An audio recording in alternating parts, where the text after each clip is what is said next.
Assalamualaikum dan salam sejahtera. Saya Luqman Haris. Anda sedang menonton Fokus minggu depan di mana seperti biasa kita akan membincangkan isu-isu atau berita yang dijangka akan mendominasi berita sepanjang minggu hadapan. Dan minggu hadapan mungkin sedikit perlahan kerana semakin ramai rakyat Malaysia pulang kampung halaman sama ada untuk cuti atau bagi mereka yang beragama Kristian untuk menyambut Hari Krismas pada 25 Disember ini. Lembaga Lebuh Raya Malaysia dan Plus Malaysia Berhad sudah pun mengesahkan bahawa trafik seperti yang kita jangka semakin sesak keluar dari ibu negara ke selatan dan juga ke utara. Tapi ia membagikan satu kekhawatiran yang normal setiap kali timbul musim perayaan, iaitu harga barangan yang mungkin akan naik seperti yang kita lihat lama sebelum ini dan juga kuantiti bekalan barangan keperluan oleh kerana peningkatan permintaan. Itu antara perkara yang kita berikan tumpuan sepanjang minggu depan sebelum perayaan Christmas, hanya beberapa hari saja lagi, 2 hari saja lagi. Tetapi di sebalik tindakan penalti yang dikenakan oleh MyCC atau Suruhanjaya Persaingan Malaysia terhadap 5 syarikat yang dikaitkan dengan kartel ayam, bekalan bahan mentah di pasaran terutamanya melibatkan ayam dijangka tidak terjejas. Menteri Pertanian dan Keterjaminan Makanan Datuk Seri Muhammad Sabu berkata bekalan ayam, telur dan bahan mentah lain cukup sepanjang musim perayaan bermula Tahun Baru Cina sehinggalah Aidilfitri tahun depan. Tambah beliau, kementeriannya dan Kementerian Perdagangan Dalam Negeri dan Kos Sara Hidup sentiasa bekerjasama untuk memastikan bekalan mencukupi. Dua kementerian ini berpadu untuk hadapi masalah perayaan yang akan berlaku. Utama sekali yang terdekat, Chinese New Year. Christmas dulu. Christmas ni selalunya tidak melibatkan banyak, tapi Chinese New Year ya. Kemudian diikuti dengan Ramadan dan Aidilfitri. Itu memang perlu ada keperluan kecukupan bahan-bahan makanan ini. Kita bekerjasama dengan semua kementerian. Maksudnya Datuk Seri beri jaminan bekalan ayam. InsyaAllah ada. Cukup insyaAllah. Cukup insyaAllah. Sentiasa ada cukup. Dengan harga yang besar. Menurutnya, kementeriannya sentiasa bekerjasama dengan kementerian lain dan dari aspek manipulasi harga, tindakan akan ditentukan oleh KPDN bukan dari kementeriannya. Dan tindakan 5 syarikat pengeluar makanan ayam yang berpakat untuk menetap dan menyeragamkan secara bersama harga produk mereka untuk pasaran tempatan disifatkan sebagai pengkhianat. Timbalan Menteri Perdagangan Dalam Negeri dan Kos Sara Hidup Fuziah Saleh berkata, pakatan yang dilakukan 5 syarikat itu adalah pengkhianatan kepada negara di peringkat paling tinggi. Katanya ia adalah kesalahan yang paling besar yang dilakukan oleh 5 syarikat terbabit sehingga menyukarkan kerajaan untuk mengawal harga ayam di pasaran. Semalam, 5 syarikat terbabit dikenakan penalti bernilai RM415.5 juta selepas didapati bersalah menetap dan menyeragamkan secara bersama harga produk mereka bagi ayam untuk pasaran tempatan. Fuziah berkata kerajaan menyediakan hampir RM100 juta sebulan sebagai subsidi kos pengeluaran ayam dan lebih 72% adalah makanan ayam. Fuziah berkata demikian pada sidang media selepas meninjau harga barang keperluan melalui pelaksanaan skim harga maksimum musim perayaan Christmas di sebuah pasaraya di Kuantan. Bila kartel dah dibenteras, mereka tak boleh kawal lagi dah kos harga makanan tu, maka apabila kita boleh kawal harga ayam di peringkat pencitan walaupun kita dah apung, ya, kita tengok kita boleh kawal. Jadi sebab itu saya kata ianya pengkhianatan kepada negara, ya, kerana harga subsidi tu ialah subsidi di peringkat pengeluaran, ya, dan di situlah mereka naikkan harga kos pengeluaran, ya, dengan mereka berpakat. Jadi kalau pengusaha pergi dekat syarikat ni, harga macam ni. Pengusaha pergi syarikat ni, harga dia sama. 5 syarikat tu sama je. Jadi pengusaha tak ada pilihan. Ya, jadi inilah sebab saya kata pengkhianatan, kesalahan paling besar dari sudut Akta Persaingan. Kita juga menjangkakan bahawa berita politik akan juga kekal hangat sepanjang minggu depan walaupun dengan perayaan Christmas yang memperlahankan sedikit keadaan. Khasnya dengan konvensyen Parti Amanah Negara yang berlangsung sehingga ke hari ini. Dan antara inti parti itu adalah mereka yang bersama dengan Parti Amanah Negara tetapi tidak tahu akan ideologi parti itu dianggap sebagai penumpang dalam parti tersebut. Presidennya Datuk Seri Muhammad Sabu dalam ucapan perasmiannya berkata beliau khawatir dengan situasi itu dan menegaskan amanah secara jelas dan tegas meletakkan perjuangan mendukung maqasid syariah sebagai misi dan perjuangan parti. Menurutnya, 5 kemestian itu ialah menjaga agama, akal, nyawa keturunan dan kebendaan serta pada kemuncaknya untuk memelihara kesejahteraan dan kemakmuran umat manusia. Berbeza dengan parti-parti lain, generasi pertama yang memperjuangkan Islam di segi pelaksanaan hukum seperti hudud, RU 355 dan penubuhan negara Islam. Parti generasi kedua Gerakan Islam seumpamanya Parti Amanah Negara memperjuangkan Islam dalam konteks realiti sebuah negara bangsa dan memahami kedudukan perlembagaan negara sebagai kerangka asas dalam pembinaan negara bangsa ini. Dengan posisi Islam yang termaktub dalam perkara 3 dalam perlembagaan persekutuan, dengan kedudukan Raja-Raja Melayu sebagai penaung agama dan rakyat, serta kedudukan bahasa Melayu sebagai franka negara ini, lingua franca negara ini, Parti Amanah Negara berasa amat selesa dan jelas untuk terus memertabatkan dan menegakkan Islam sebagai dasar perjuangan seperti terungkap dalam perlembagaan Parti Amanah Negara pasal 3.1 dan 3.2. Dalam pada itu, beliau mengakui parti itu juga mungkin terdedah kepada konflik dalaman dan keberantakan sekiranya wujud perjuangan untuk kepentingan diri atau kelompok tertentu. Tegasnya, masalah itu berlaku apabila ada pemimpin dan ahli yang kehilangan kompas moral, khususnya dalam mendepani pemilihan parti kali ini. Beliau berkata demikian ketika menyampaikan pidato Presiden sempena Convention Nasional Amanah 2023 di sebuah hotel di Klang pada Sabtu. Sementara itu, dalam ucapan yang sama, Ahli Parlimen Kota Raja itu menegaskan Parti Amanah menolak diskriminasi terhadap golongan minoriti dengan konsep ketuanan kaum. Tegasnya, Amanah juga menentang politik identiti yang dianjurkan oleh Perikatan Nasional. Politik identiti mesti ditentang oleh Parti Amanah kerana membawa pendekatan politik adu domba. Politik menakut-nakutkan orang Melayu dan Islam. Kononnya Islam terancam dan Melayu terabai. Sekarang bergema di masjid, di surau, di mana tempat Islam terancam. Cina akan ambil alih Malaysia. Ini yang dikumandangkan. Mereka tak lihat statistik, tak lihat demografi, tak lihat penambahan penduduk, tetapi ditanamkan sentimen Cina nak ambil alih Malaysia. Islam terancam. Saya ingin membawa Profesor Madya Dr. Mazlan Ali ke dalam perbincangan ini. Profesor Madya Dr. Mazlan adalah penganalisis politik Universiti Teknologi Malaysia atau UTM. Prof, Assalamualaikum.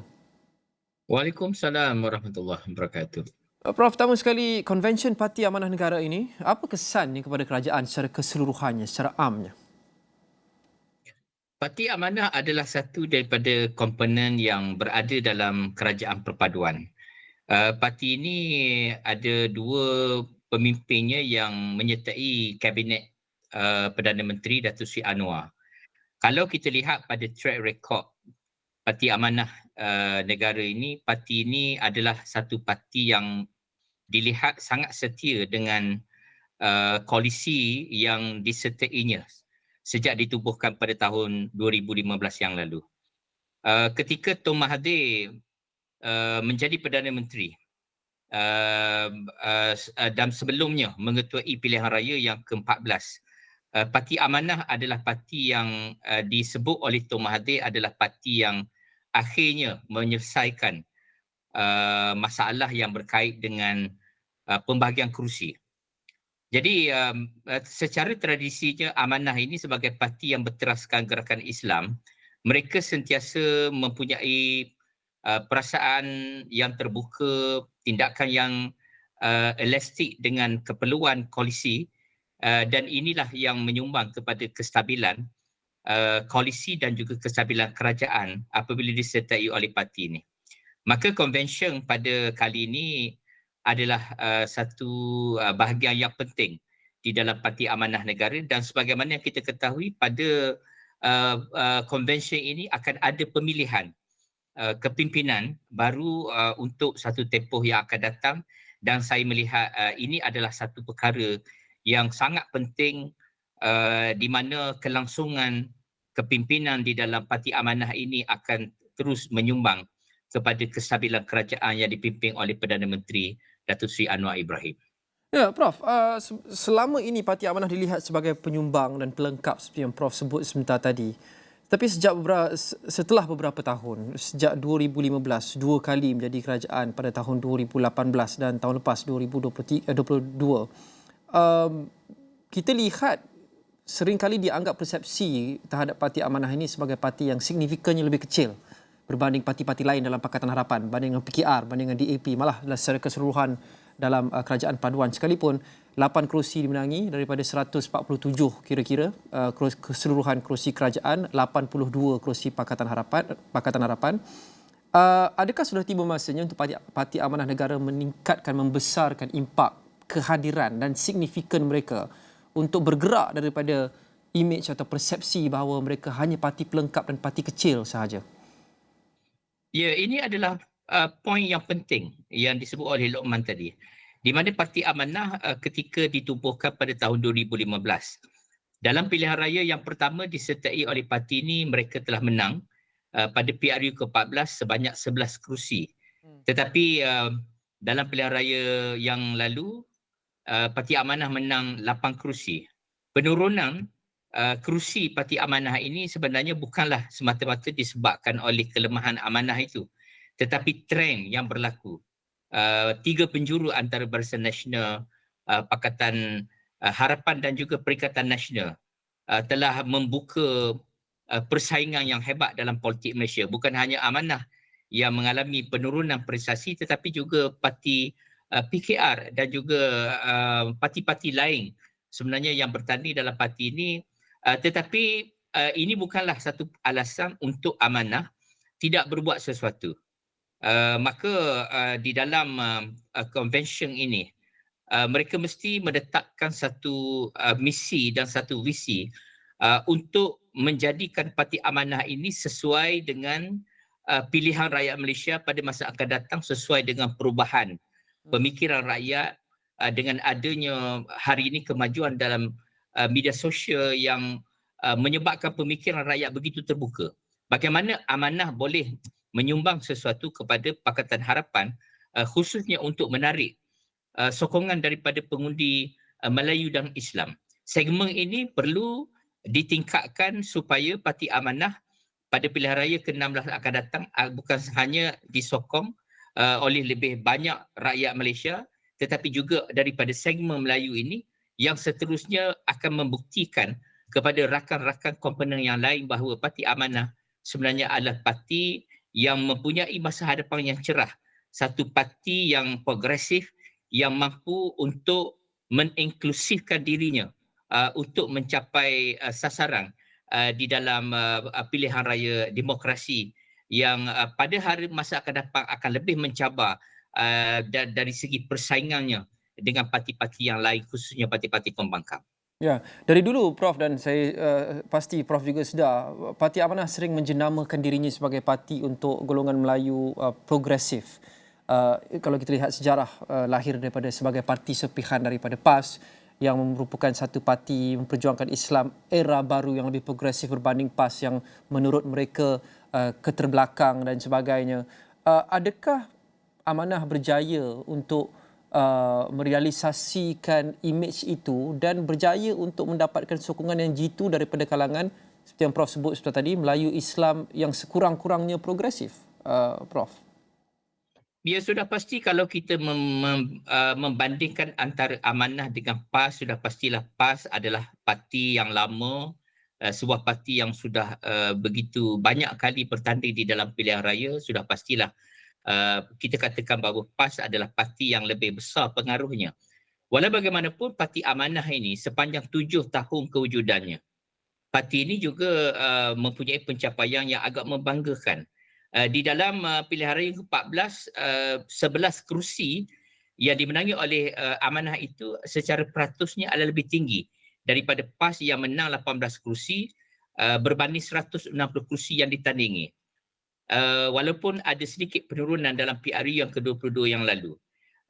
Amanah asasnya adalah parti yang sangat mementingkan inklusif dan juga konsep di mana rentas kaum dan juga rentas parti itu sebagai asasnya.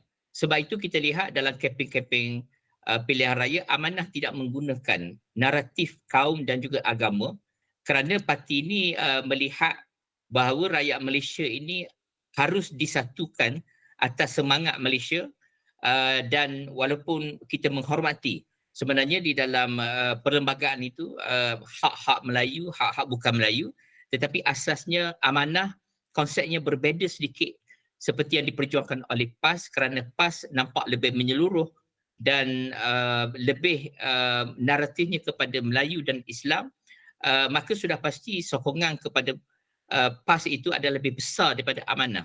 Tetapi buat masa ini perjuangan PAS yang tidak terarah ke arah kaum dan agama itu kemungkinan pada masa-masa akan datang dia akan membuahkan hasil. Walaupun sekarang tidak begitu mendapat sambutan orang Melayu, tapi saya percaya bahawa ia akan kian bertambah seiring dengan perkembangan pendidikan, perkembangan pemikiran orang Melayu pada masa ini yang sudah semakin maju. Dalam politik ini sesuatu perlu dibuat sedikit demi sedikit, dan saya percaya pada satu masa sebagaimana PAS ketika mula-mula ditubuhkan, pencapaian PAS tidak setanding dengan UMNO, tetapi pada masa sekarang PAS sudah dapat menandingi UMNO. Itu sebagai perbandingannya. Amanah pada satu ketika ini mungkin belum meluas pengaruhnya sebagaimana parti asalnya, tetapi saya percaya bahawa dengan rahmatan lil alamin sebagai asasnya dan juga teras rakyat Malaysia yang bersifat rentas kaum dan agama itu akan membuahkan hasil kepada perjuangan Amanah pada masa-masa akan datang. Ya, Prof. Jadi adakah mereka perlu terima hakikat bahawa jika mereka tidak mengambil jalan yang lebih mudah, iaitu mendasarkan perjuangan ataupun kempen atas naratif kaum dan agama seperti yang Prof sebut seperti tadi, sememangnya untuk mendapat traction, untuk mendapat sokongan yang lebih besar, akan mengambil masa kerana mereka mengambil jalan ini untuk menjadi alternatif kepada PAS, tapi ia adalah mungkin permainan jangka panjang. Saya melihat proses itu lebih panjang. Kita tidak juga boleh mengatakan bahawa Amanah telah gagal. Kerana kalau kita lihat Lokman dalam pilihan raya 15 yang lalu, misalnya Amanah mampu menang di kawasan majoriti Melayu di Kuala Selangor, di kawasan luar bandar Kuala Selangor. Di situ Amanah mampu mengalahkan UMNO dan juga mampu mengalahkan PAS pada masa itu. Malah di Shah Alam juga adalah satu kawasan Melayu di mana demografinya sangat signifikan dengan majoriti Melayu, tetapi mampu memberi cabaran. Amanah mampu memberi cabaran kepada UMNO dan juga PAS yang lebih lama mempunyai pengaruh di situ. Ya, saya setuju tadi dengan kenyataan Lokman tadi bahawa tentu akan mengambil masa yang lebih panjang, tetapi saya percaya kerana itulah wujudnya Amanah ini, ia berbeza dengan parti asalnya PAS itu, adalah yang selalu kita didendangkan adalah rahmatan lil alamin, iaitu menjaga hak orang-orang Melayu Islam dan pada masa sama memberi keadilan ke orang-orang bukan Islam, kepada minoriti yang bernaung di dalam negara Islam. Itu konsep asas yang dipegang oleh Amanah, dan pada masa yang sama parti ini tidak menaratifkan isu kaum dan agama itu, kerana itulah teras yang menjadi kekuatan kepada Pakatan Harapan selama ini. Oleh kerana itu Amanah dapat menjaga hubungannya dengan dua lagi parti, iaitu DAP dan juga PKR, parti yang berasaskan sosialisme dan juga kepada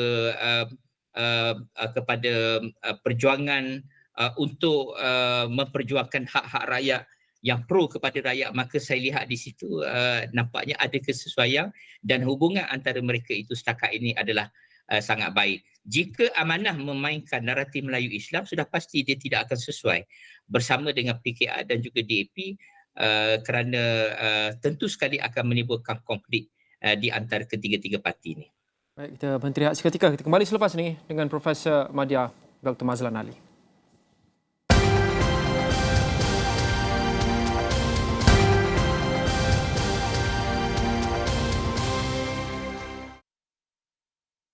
Depan kami membincangkan berkenaan dengan Konvensyen Nasional Parti Amanah Negara bersama dengan Profesor Madya Dr. Mazlan Ali penganalisis politik Universiti Teknologi Malaysia atau UTM. Prof, dalam segmen pertama tadi kita bincangkan berkenaan dengan apa yang berada di hadapan Parti Amanah Negara, antara cabaran mereka untuk mengembangkan, membesarkan kehadiran mereka dalam kerajaan dan signifikan mereka termasuk naratif dan perjuangan yang mereka harus kejar dan juga kecapi.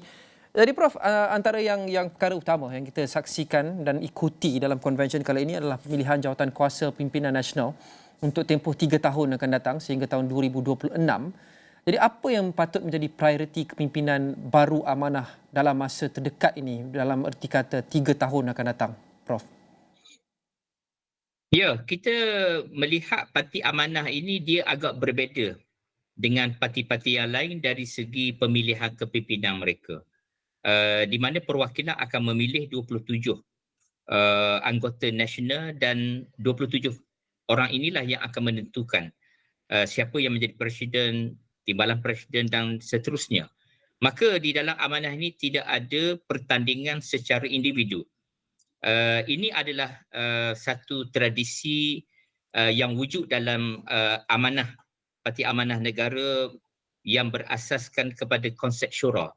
Kalau kita melihat dari sudut pengertian politik Islam yang disebut sebagai konsep syura ataupun permufakatan yang diasaskan kepada tata kelola yang berlandas kepada prinsip-prinsip Islam dan juga adat Melayu. Jadi kita lihat di dalam konvensyen ini bakal akan berlaku pemilihan pemimpin baru. Maka oleh kerana saya sebut tadi bahawa amanah ini, Parti Amanah Negara adalah sebuah komponen penting di dalam Pakatan Harapan dan sudah pasti juga dia adalah satu komponen yang penting dalam kerajaan perpaduan pada hari ini. Tetapi kita harus sedar bahawa kerajaan hari ini bukan hanya disertai oleh Pakatan Harapan, tetapi ada banyak koalisi-koalisi yang lain seperti Barisan Nasional, GPS, Parti-Parti Sabah yang di mana ini perlu diberi perhatian oleh Parti Amanah Negara bahawa untuk memastikan survival mereka di dalam politik pada masa depan. Kerana dalam keluarga, parti kerajaan sekarang ini sudah bertambah.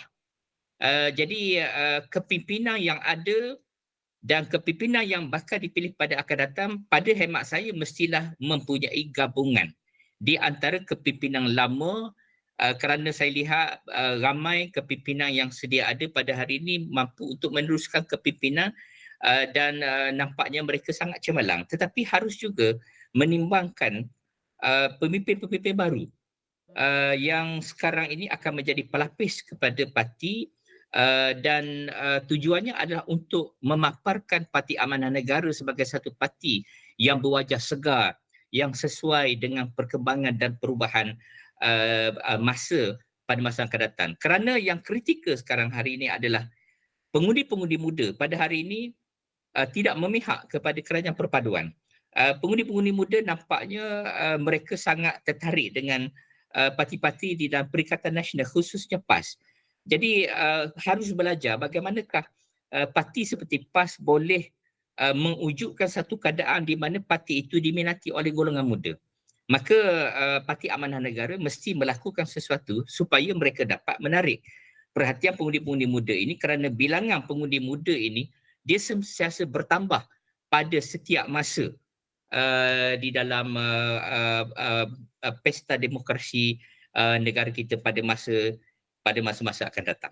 Ya. Prof, secara ringkasnya, Prof sudah mungkin memasuki sedikit soalan saya yang seterusnya, iaitu adakah Parti Amanah Negara mempunyai sosok yang boleh menarik semua golongan pengundi, bukan sahaja orang muda, yang menjadi appealing dalam bahasa Inggerisnya, di peringkat nasional? Kerana sekarang ini hanya ada beberapa orang sahaja. Sudah tentu kita ada Presiden Datuk Seri Mohamed Sabu, kita ada Datuk Seri Salahuddin Ayub yang sudah meninggal dunia, jadi tinggal seorang. Kemudian mungkin ada yang mengatakan Datuk Seri Zulkifli, tapi tidak ada ramai tokoh yang appealing di peringkat nasional, Prof. Adakah ini antara isu yang didepani oleh amanah? Sebenarnya saya dalam pemerhatian saya sebenarnya Lokman ya, Parti Amanah Negara sebenarnya banyak pemimpin-pemimpin yang berpotensi yang boleh ditengahkan. Datuk Seri Mohamed Sabu kita akui adalah seorang pemimpin yang banyak jasanya. Seorang pemimpin yang dekat dengan rakyat dan sejarah hidup Presiden Amanah ini sentiasa memperjuangkan hak-hak rakyat dan beliau terkenal sebagai seorang pejuang. Selain daripada beliau, yang saya lihat pemimpin-pemimpin yang boleh menonjolkan wajah masa depan kepada amanah ini ada seperti Yang Berhormat Senator Datuk Seri Dr. Mujahid, seorang pemimpin yang bertaraf intelektual, yang hebat, pandangan, vision dan misinya.